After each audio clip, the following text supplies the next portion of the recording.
വളരെ നിസ്സാരമാണ്.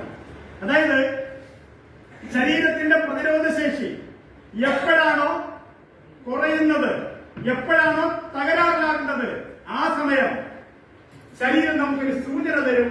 ആ സൂചനയുടെ പേരാണ് എന്ത്? രോഗം എന്ന് പറയുന്നത്. വിശ്വസിക്കാൻ പറ്റുമോ? പറ്റില്ല അല്ലേ? ഒരുപാട് എണ്ണിയാലൊടുങ്ങാത്ത രോഗങ്ങളുടെ പേരിട്ട് വിളിക്കുന്ന നമ്മുടെ കൊച്ചു കേരളത്തില് ഒരാൾ വന്ന് നിന്നുകൊണ്ട് പറയുന്നു, നിങ്ങളുടെ പ്രതിരോധ ശേഷിയാണ് നിങ്ങളുടെ രോഗത്തിന്റെ കാരണം എന്ന് പറഞ്ഞാൽ നമുക്കത് അത്ര പെട്ടെന്ന് മലയാളിക്ക് ഉൾക്കൊള്ളാൻ കഴിയില്ല. എന്തേ കാരണം? പ്രബുദ്ധമായ മലയാളിയാണ്.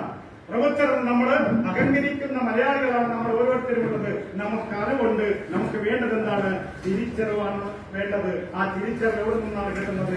അനുഭവത്തിൽ നിന്നാണ് തിരിച്ചറിവ് കിട്ടുന്നത് അല്ലെ? ഈ തിരിച്ചറിവ് അനുഭവത്തിൽ നിന്നല്ലേ കിട്ടുന്നത്. അപ്പൊ ഈ അനുഭവത്തിൽ നിന്ന് തിരിച്ചറിവ് കിട്ടണമെങ്കിൽ എങ്ങനെ വേണം?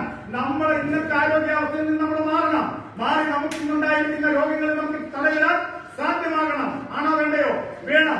അങ്ങനെ ഒരുപാട് ആളുകൾക്ക്, കേരളക്കരയിൽ ഒരുപാട് ആളുകളുടെ രോഗം തടയിട്ട ഒരു സാധനം, പല സാധനങ്ങളും നമ്മുടെ കൈകളിലേക്കുണ്ട്. അപ്പൊ ഞാൻ വീണ്ടും തിരിച്ചു വരുന്നു. രോഗം ഉണ്ടാകാനുള്ള കാരണം നമ്മുടെ പ്രതിരോധ ശേഷി എപ്പോഴാണോ തകരാറിലാകുന്നത് ആ സമയം ശരീരം ഒരു സൂചന തരുന്നു. അതിനെയാണ് നമ്മൾ രോഗം എന്ന് പറയുന്നത്.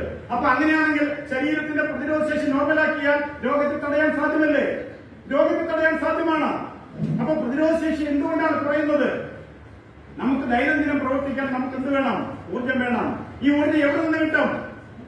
നമ്മൾ കഴിക്കുന്ന ആഹാരത്തിൽ നിന്ന് കിട്ടും. പക്ഷെ നിർഭാഗ്യവശാൽ ഇന്ന് എന്തില്ല?